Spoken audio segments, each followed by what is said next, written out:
Nous allons voir dans ce reportage l'itinéraire exceptionnel d'un homme qui a changé de pays, changé de climat, changé de langue et qui n'a pas arrêté de changer de poste pour passer de releveur de compteur au rang de cadre dirigeant au sein d'EDF, une des plus grandes entreprises mondiales du secteur de l'énergie.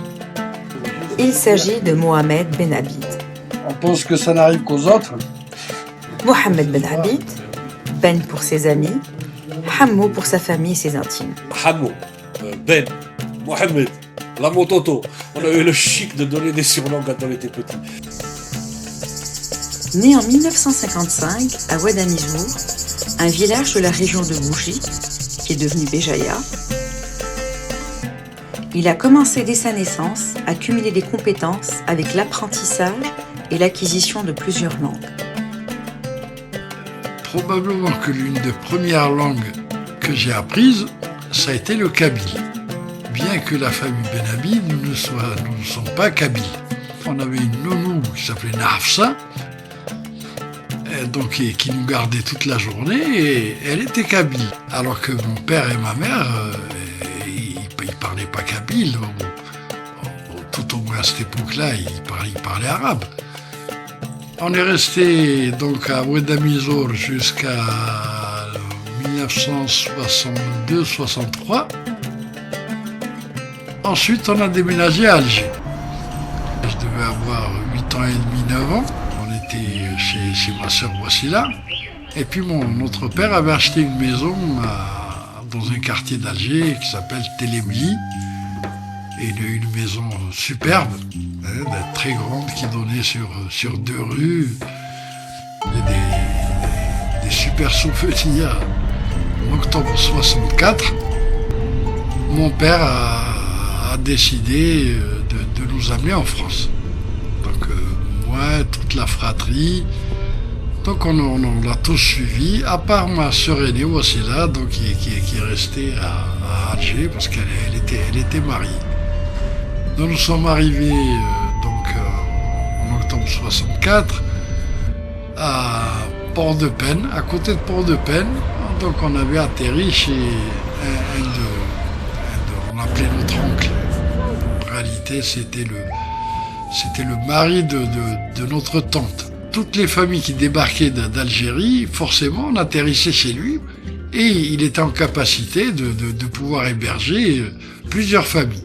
Et ça a été d'une des périodes les plus merveilleuses de ma vie, parce qu'on s'est retrouvés, on était entre 12 et 15 cousins à 3-4 ans d'âge de différence.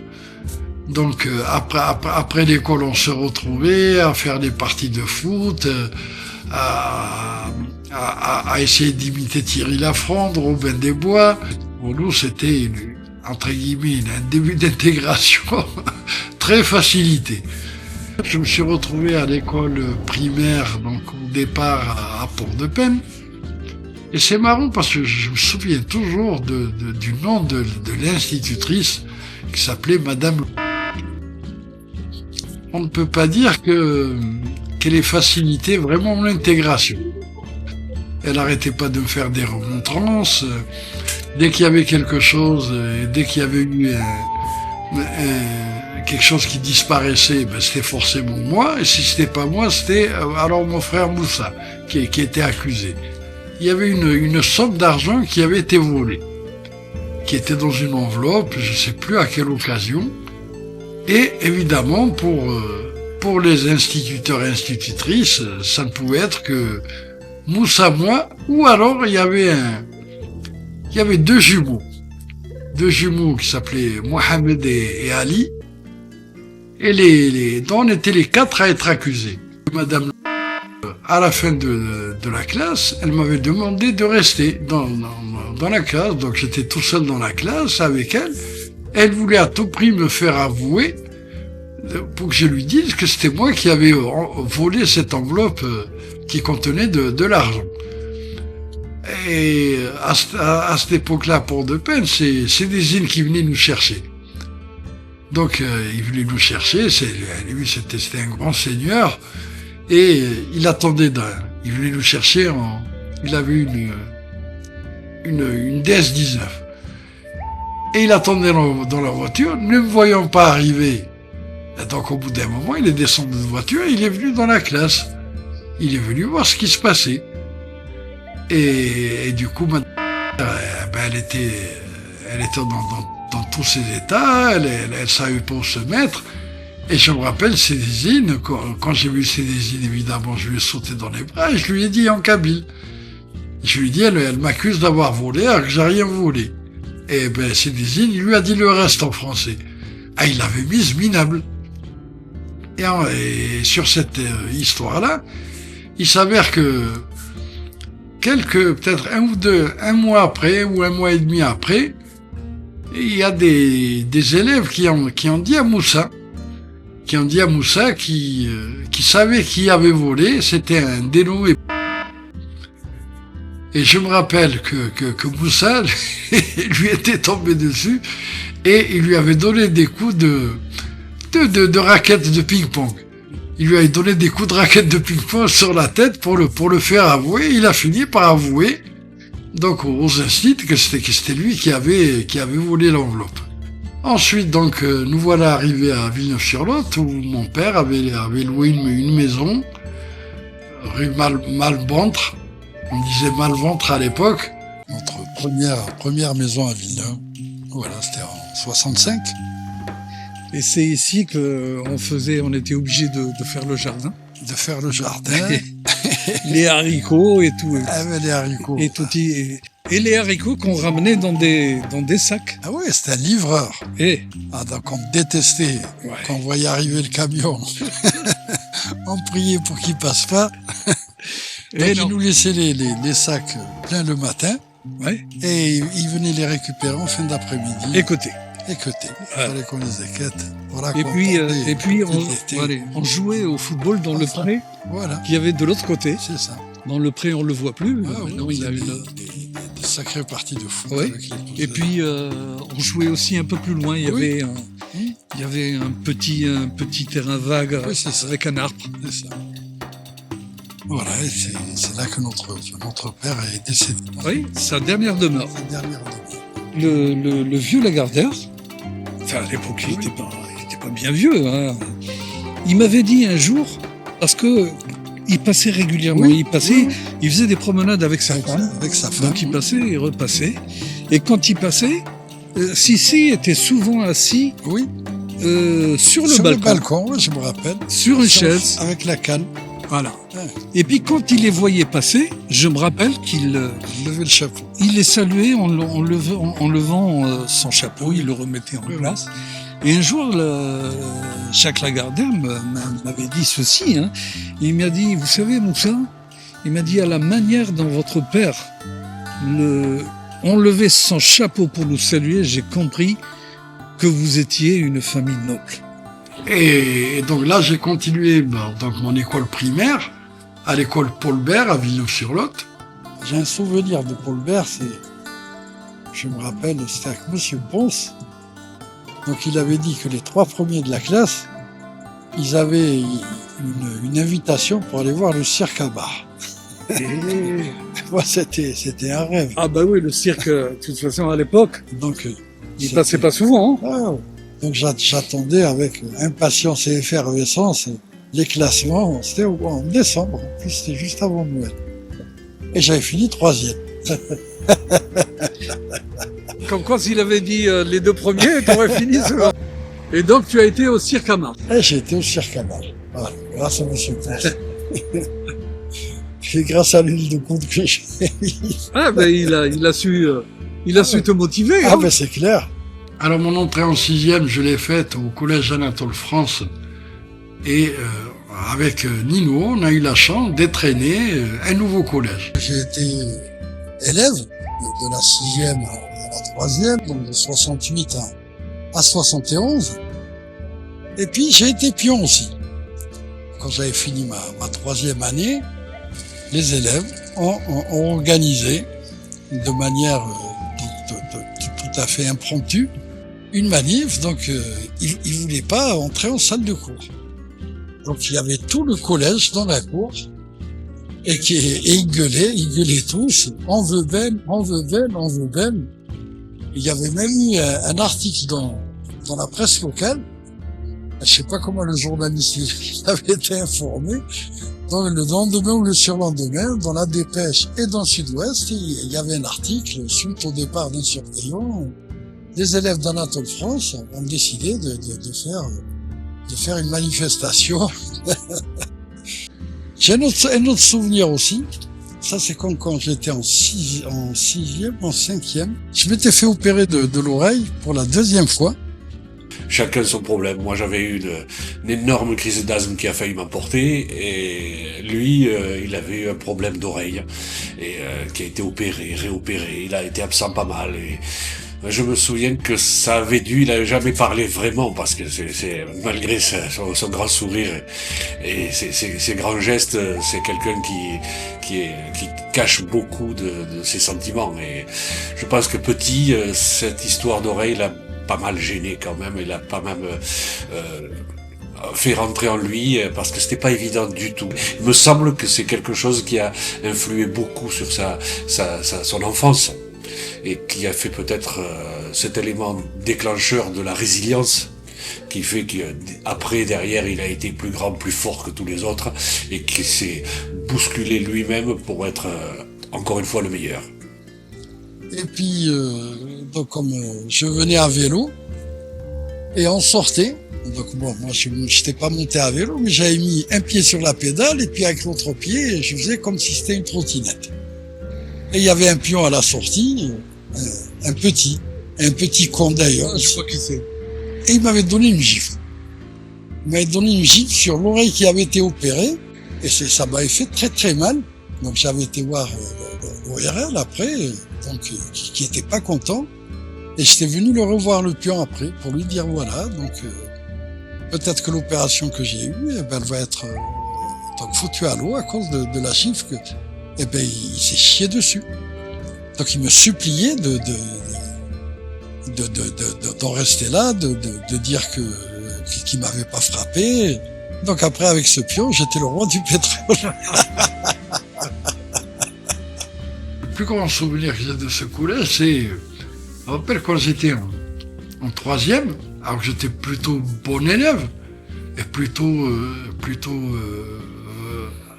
allez, fort en maths, et puis j'avais des très bonnes moyennes en maths. Et donc, évidemment, donc, je m'orientais pour faire une seconde C à l'époque, maths LM. Et à 3 mois du conseil de classe de fin d'année, mon prof de maths de troisième, qui s'appelait Monsieur Séchin, m'a demandé à voir Moussa, parce qu'il savait que ma mère était illettrée, et donc il savait que Moussa était plus âgé que moi, qu'il était au lycée, donc il avait convoqué Moussa. Et quand il a reçu Moussa, il lui a dit voilà, et il lui a dit je sais que ton frère il veut faire C, de toute façon il est fait pour ça. Il lui dit j'ai un problème, j'ai un souci. Il lui a dit j'ai la prof d'histoire géo qui s'oppose à son passage en seconde C. Et Monsieur Séchin avait dit à Moussa, il lui a dit écoutez, c'est simple, il reste un trimestre, il faut impérativement que votre frère il ait plus de 18 de moyenne au 3e trimestre. Alors je me souviens que Moussa, il me faisait faire des exercices de maths, mais tous les exercices je savais les faire, donc moi je comprenais pas pourquoi il me faisait faire des exercices en maths alors que je savais les faire. Donc c'est après qu'il m'a raconté. Et donc du coup, j'avais eu pratiquement 19 de moyenne sur le dernier trimestre en maths. Et donc quand est arrivé ce fameux conseil de classe, qui décidait du passage en seconde et notamment de l'orientation, évidemment Benabid, j'étais en tête de liste. Quand c'est arrivé à moi, mademoiselle prof d'histoire géo, elle avait mis un veto. Et donc M. Séchin, il n'a rien dit. C'est que en plus dans la classe, comme je faisais une classe qui faisait latin, donc toute la bourgeoisie de Villeneuve était dans cette classe-là. Et en plus je faisais allemand en deuxième langue. Et donc du coup M. Séchin, tous les suivants qui étaient proposés de passer en seconde C, il a émis un veto. Il a dit puisqu'ils ont moins de moyenne en maths que Benabid, donc moi je mets un veto, ils iront pas en seconde C. Et au 3e ou 4e où il a mis un veto, mademoiselle, elle a compris. Donc elle a demandé à revenir sur sa position et elle a levé son veto. Et comme ça que je me suis retrouvé en seconde C avec Nino. Après en première, il est parti à Agen, mais en seconde C, on était ensemble. On était tout le temps ensemble et puis c'était mon protecteur. Parce que moi j'étais un peu chisclette, un peu petit, un peu frêle.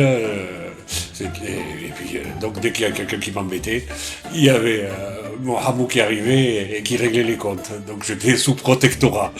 Et puis on a fait le foot ensemble, on a fait... c'était la chanson de Maxime Forestier. Sûr qu'on a connu ensemble les mêmes premières. Je suis pas resté en section C, j'ai été orienté vers une section D.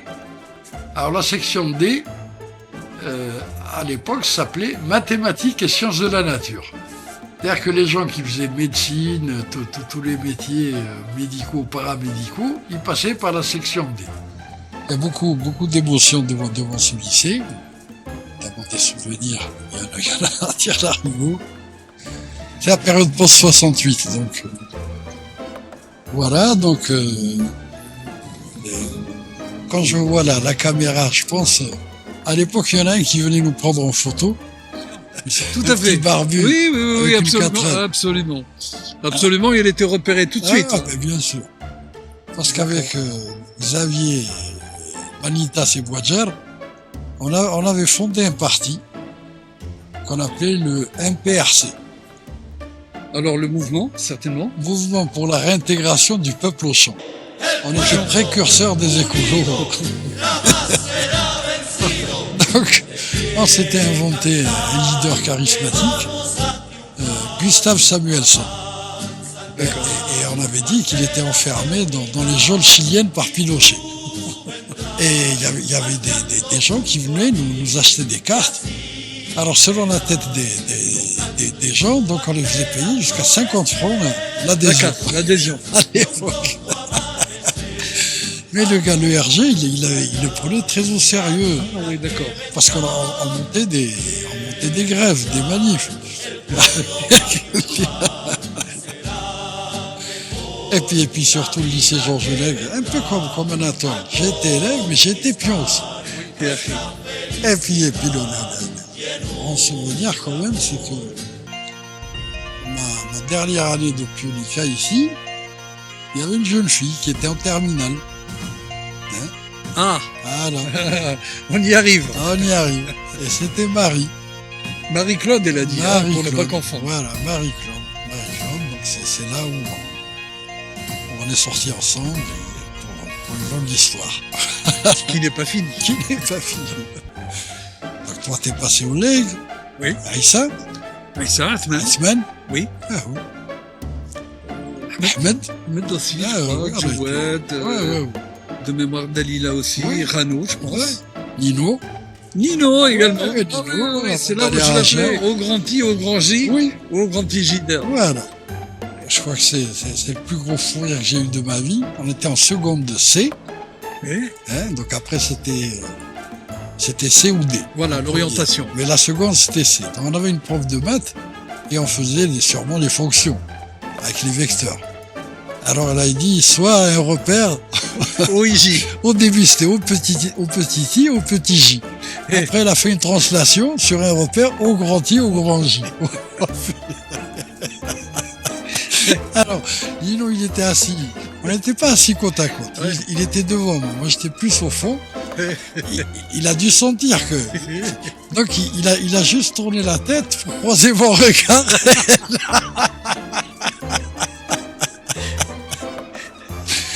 J'ai dit, j'y vais.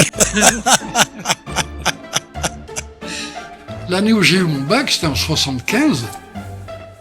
Donc j'ai eu le bac, c'était au début juillet. Et au mois de juin, j'ai passé mon permis. J'ai passé une leçon de code et 10 leçons de conduite. En sachant qu'à l'époque, les leçons de conduite, c'était une demi-heure. C'est-à-dire 5 heures de conduite et une leçon de code. Donc j'ai eu mon code du premier coup. Et quand j'ai passé la conduite, j'étais en train d'attendre les résultats du bac. J'avais fini de passer le bac, j'attendais les résultats. Donc ça devait être fin juin. Donc j'étais tellement concentré sur l'attente des résultats du bac que le jour de la conduite, j'ai conduit super zen, et même que j'ai même roulé un peu vite. Et en revenant, l'inspecteur, il m'avait dit « Vous faites preuve, monsieur, de beaucoup d'assurance ». Et c'est comme ça qu'il m'avait donné la feuille rose à l'époque. Et Moussa, qui était pion, donc au lycée technique à Villeneuve, il était tellement sûr que j'aurais pas le permis, qu'il m'avait dit « Si tu as le permis, tu viens me voir, je te donne les clés de la voiture et les papiers. Et elle sera à toi. » Et il avait une Skoda à l'époque. Il était tellement sûr que je l'aurais pas que... Et donc quand j'ai eu mon permis, ma feuille verte, je suis vite monté à pied du centre-ville jusqu'au lycée technique pour aller voir Moussa et lui montrer la feuille verte. Et il a tenu parole et il m'a donné les clés et la carte grise. Et je crois que depuis ce jour-là, il a plus jamais revu la Skoda. Puis ça, c'était fin juin. Et puis donc du coup, Moussa, début juillet 1975, il est rentré en Algérie, définitivement. Je me suis retrouvé donc avec la Skoda de Moussa. Donc voilà, ensuite après, j'ai fait une année de maths physique à Toulouse. Alors à l'époque, on n'était pas préparé, on était livré à nous-mêmes. Donc je me suis retrouvé dans un milieu festif. Là où j'ai fait pendant un an, j'ai fait plus la fête que étudier. Et évidemment, la sanction, c'est que j'ai pas eu ma première année. Et comme j'ai pas eu ma première année, je perdais les bourses. Et comme je perdais les bourses, donc je ne pouvais plus continuer à étudier. Donc retour à Villeneuve-sur-Lot et entrer dans la vie active. Et là, j'ai fait plusieurs petits boulots de déménageur, manœuvre maçon, magasinier.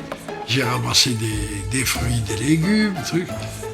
Et puis j'avais rencontré Marie, ma femme actuelle d'ailleurs. Là, samedi, on a fêté nos 40 ans de mariage, toujours avec la même. Et donc Marie, elle avait un oncle qui travaillait à EDF. Comme Mitterrand était élu, il s'était engagé à réduire le temps de travail, de passer de 40 heures à 39 heures. Ça a été en 81, avec obligation pour les entreprises d'embaucher au prorata du nombre d'heures perdues. Et donc il y a eu des vagues d'embauche, notamment dans les entreprises publiques. Et là, l'oncle à Marie qui était à EDF, il m'a fait passer le message, lui à Marie, qu'il fallait que j'envoie ma candidature, parce qu'il recrutait notamment des releveurs de compteurs.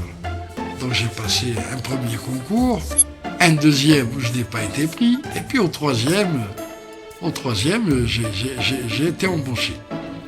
Et là, le jour de mon embauche, j'ai été accueilli par mon premier hiérarchique, c'était un agent de maîtrise, un pied noir qui s'appelle Raymond Bouyoux, qui m'avait dit, le premier jour, il m'a dit « Monsieur Benhabid, vous êtes fait pour la promotion ouvrière ». La promotion ouvrière, moi ça ne me disait rien du tout. Alors je lui ai demandé ce que c'était, il me dit « Vous inquiétez pas, je vous le dirai en temps voulu ».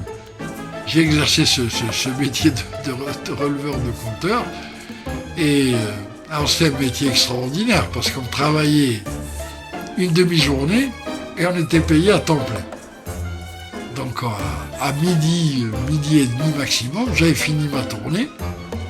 Et donc au début, je revenais avec la voiture, la 4L d'EDF, je revenais au boulot. Et puis un jour, M. Bouyoux, il m'a engueulé. Il m'a dit, Monsieur Benhabid, vous me mettez dans l'embarras, il ne faut pas revenir comme ça quand vous avez fini. Je lui dis, mais j'ai fini, mais je fais quoi? Il m'a dit, vous rentrez chez vous. Il me dit, par contre, la voiture, il faut la cacher. Il me dit, moi, je sais que l'après-midi, vous êtes chez vous. Si j'ai besoin, si un jour il y en a un qui est malade et tout, je peux vous appeler pour vous envoyer l'après-midi faire une tournée qui n'est pas dans votre circuit habituel. Et du coup, j'ai donné des cours de maths. J'ai donné 20 heures de cours de maths par semaine. Donc je gagnais pratiquement 2 fois plus avec l'argent des cours de maths qu'avec mon salaire de releveur. Et puis au bout de 2 ans et demi, M. Bouyx, il est venu me reparler de la promotion ouvrière. Donc il m'a expliqué que c'était une école de cadres interne à EDF et GDF, et qui existait depuis 1946, et qui permettait de promouvoir ce qu'ils appellent aujourd'hui l'ascenseur social. Donc il y avait un concours national, mais pour pouvoir passer le concours national, il fallait avoir 3 ans d'ancienneté.